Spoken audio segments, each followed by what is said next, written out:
So just quickly, a few words about the institution where I'm at, which is TRIUMF. We are Canada's Particle Accelerator Center, and we have a very rich accelerator-based program for doing nuclear physics, life sciences, taking beams from those accelerators, also material sciences, and accelerator physics. And then we are also supporting a Canadian research ecosystem in access to big science experiments around the world. In Japan, where we do neutrino physics, and the subject of this topic is the physics at the Large Hadron Collider at the LHC. And we host about $1 billion of investment in scientific infrastructure on site. The lab was funded more than 50 years ago, and we have about 600 people. And we are very grateful to be on the Musqueam territory at the west side of Vancouver, a short drive from the D-Wave headquarters on the other end of town. So this is, again, the quick overview of the Large Hadron Collider, this big accelerator, particle accelerator at CERN in France and in Switzerland.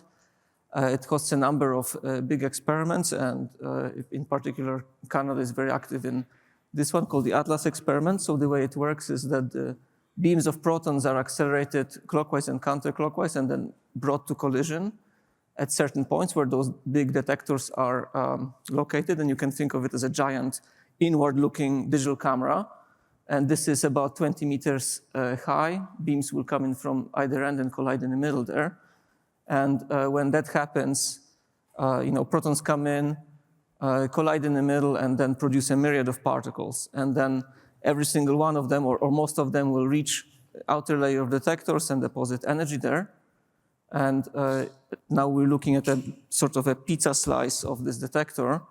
A collision occurs down here, and then different particles will interact differently in those different subdetector systems. And this project concerns how they behave in those colorimetric detectors, where about hundreds or thousands of secondary particles are created and stopped, and that's how we measure the energy of those initial particles coming out. Okay, so that was how detectors work, but why are we doing all this? It's a huge effort, and we're trying to really address very fundamental questions in particle physics today. So for instance, what's the origin of mass? So this actually was solved. The Higgs mechanism was confirmed. The theorists got the Nobel Prize, but due to the discovery of the Higgs boson at the LHC, we are studying how the universe behaved at its birth, how it will die, where did all the antimatter go in the universe, what is dark matter, and is there anything else out there, for instance, supersymmetry. And we are trying to measure the standard model of particle physics to a very high degree of precision to just check if all the predictions of the model are consistent. And this program will be extended. The Large Hadron Collider, is going to be upgraded to give us much more data, much more beam, which we can really drive the science program. And this comes with a huge computational challenge. Namely, as we have seen in this plot before, the computational needs measured in millions of CPU years on the y-axis, when that high luminosity LHC program begins, really skyrocket there, much more than we can sustain. And this is due to the need of simulation. So in order to statistically interpret the data, the real data from the LHC, we need to run a lot of simulations to then compare statistically to the real data. And this is the simulation cost is largely driven by simulating how those particles impinging on a detector produce those showers. That drives the large portion of our computing budget. Okay, so how are we trying to solve it? And the obvious solution is through the use of generative AI. So the idea is that we somehow design a deep learning architecture. We feed it real or simulated data. We have some kind of measure of how well this generative model does, for instance, through reconstruction of the synthetic data. And we can spend pretty much arbitrary time training that model. It doesn't really matter in the grand scheme of things, but the idea is that once you have a really good model, you can ask it to generate brand new data very, very quickly, and then hopefully deploy it in production to replace or augment the first principle simulations, which are very slow. Okay, so just a quick primer on the class of models that we are using. So this model is a purely deep learning model, but I think it's important to introduce a few concepts which then will allow us to understand how the a similar quantum-assisted deep learning model works.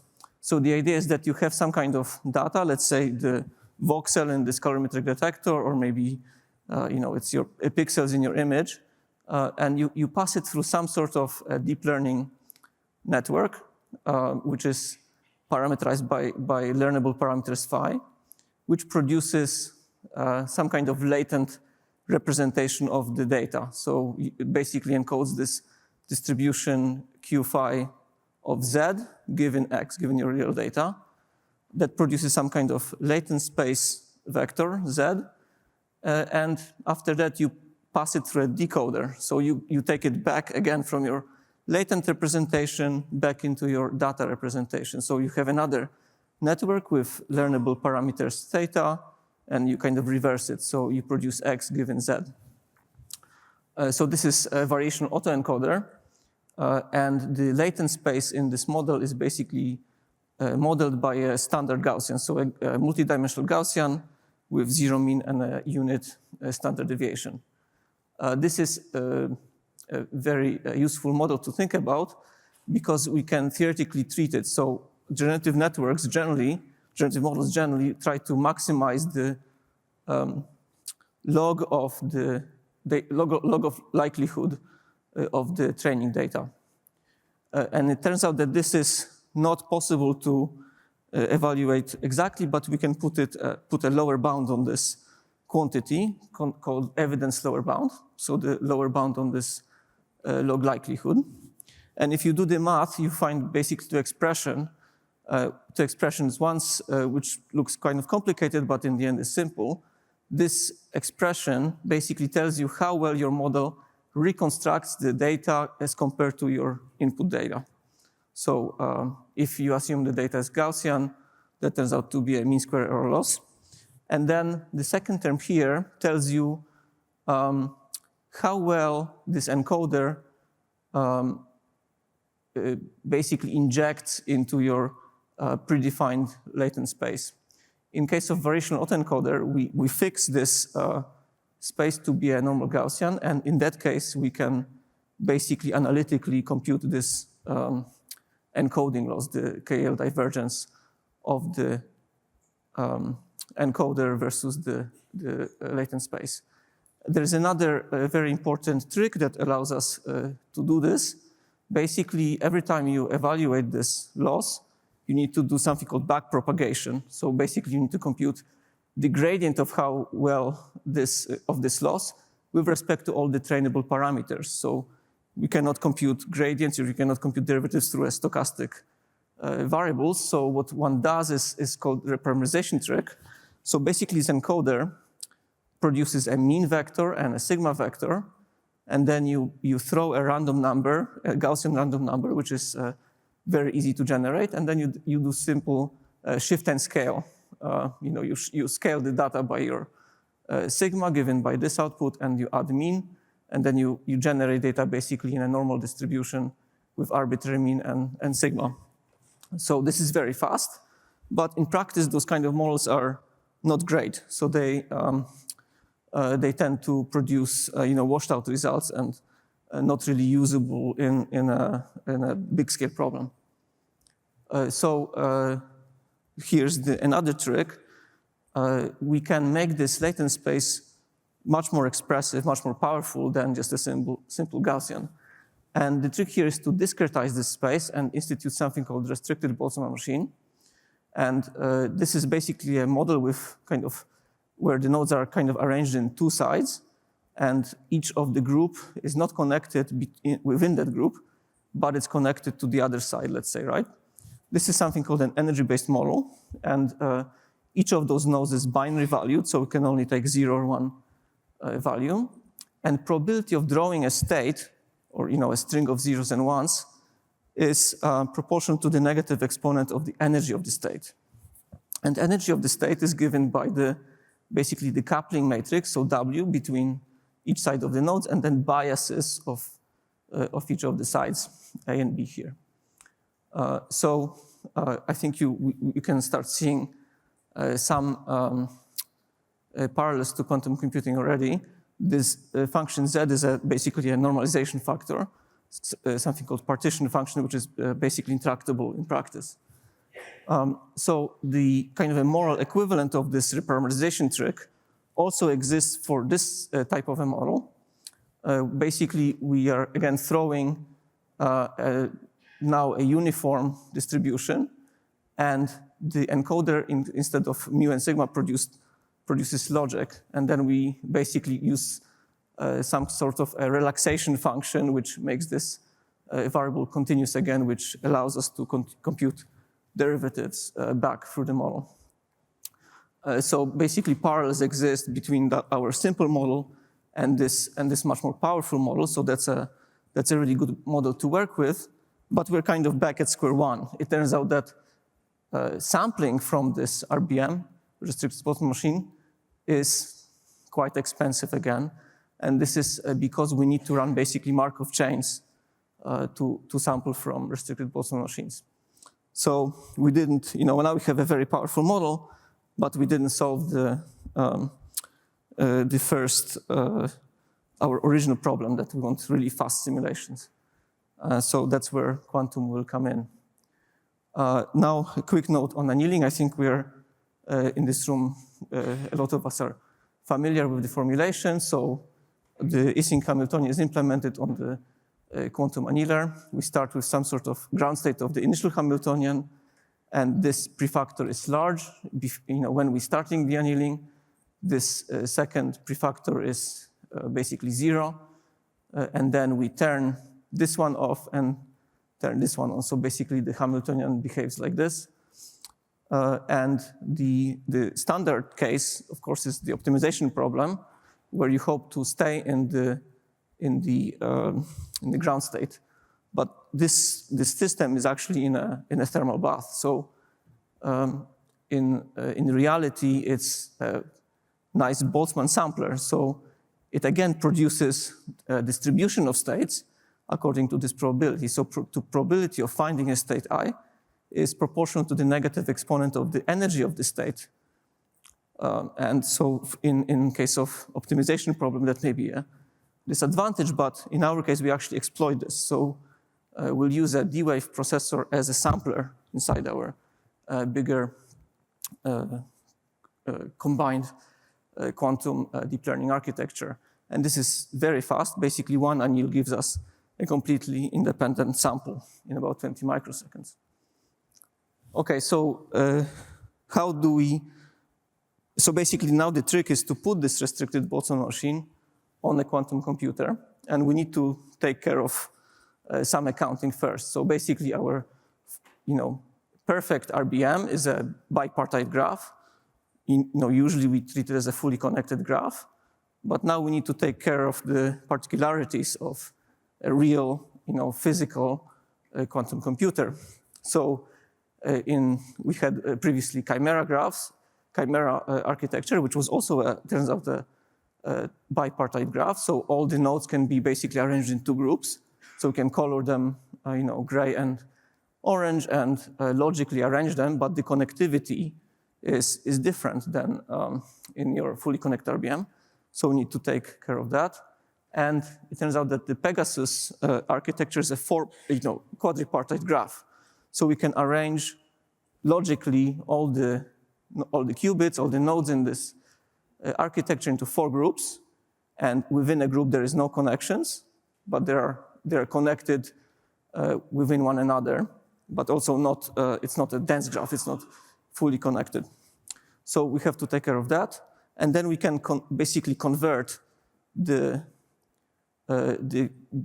weights and biases now were classical RBM to couplers and offsets in our quantum computer by a simple linear map. Now, once we have figured it out, basically, you think we'd be ready to deploy this on a quantum computer. But there is one more step that is you basically have to play with what you have with all the more complicated effects on a quantum computer. So it turns out that when this, when this prefactor becomes large, the thermal relaxation time becomes small on below that annealing timescale. And so what that means is that at some point the system freezes and no longer anneals. And so this leads to something called effective temperature, which is configuration dependent. So it depends actually on what you have programmed the QPU with. It depends on the couplings and offsets in your QPU. So it turns out we can actually mitigate this by scaling our couplings by this effective temperature, beta star effective. We don't know what that is, so we need to somehow effectively estimate it before we do our production sampling. So the solution is to just start with some kind of ansatz, start with a guess, and then you estimate basically the energy expectation value from your hardware, from your QPU. So you basically sample with those, you program the QPU with those couplings according to some initial guess. You estimate the energy expectation, so the average over the energies of the states you read back. And you do the same for a classical RBM. And then you compare the two, and you basically keep adjusting your beta effective, keep sampling from QPU, and this is what you hope that happens. So basically, this is a histogram of the energy of the state, and as we are adjusting beta star, the histogram of the energies read out from the QPU will then collapse onto the histogram of energies that you have predicted from your classical sampling. So that's an additional step that we need to take care. But now we can basically start sampling from real QPU and get our data. Okay, so a little more in detail of how our architecture looks. We have the encoder, and one thing that I didn't mention is that we also need to condition the model. So we don't want just any particle response in the colorimeter. We want to really ask the QPU and our architecture, please give me a particle that goes this way and has specific energy, let's say 5 GeV, right? And I want to be able to ask the QPU repeatedly for different initial conditions, let's say. So this is what we call conditioning. We need to pass this variable into our encoder and also decoder. So during the training, basically we do this classically right now, but our RBM is sort of spectating, learning this encoding together with the decoders, and we have actually 2 decoders. We implement a little network which tells us if a cell in the colorimeter has been hit or not, and if it was hit, by how much. So that's why you have kind of two decoders here, and then basically we multiply them together. But during the inference, we just basically use the latter portion of the network. We throw we sample a state from the QPU, we pass it through our very simple decoder and get our final result. A little more detail on the encoder part here. This is actually a hierarchical network where we exploit the natural architecture, natural 4-partite structure of the QPU. And basically each of those subsequent networks takes the data from the, let's say, architecture above it. Okay, so this is actually the data set we're working with. It's an open data set, but it's based on the Atlas detector. We have 100,000 electrons with a huge range in energy. And it's simulated like this, where the particle basically hits a kind of a section of the detector, which is encapsulated in this kind of a cylindrical structure with 45 layers, and each one of them is also segmented a bit like a pizza, right? And so this has about 6,500 voxels in it. So it's a full-scale data set. It's not truly a toy model. It's approaching a realistic scale. And this has been simulated from first principle using those very slow simulations. Okay, so the preliminary results are really encouraging to us. This is a picture of one particular event, one particular sample taken from the QPU and then processed by our decoder. We basically display where the energy was deposited. So the color scale corresponds to how much deposit was in each voxel as we go deeper and deeper in this cylindrical volume. And we basically look at key distributions and compare them to our training data.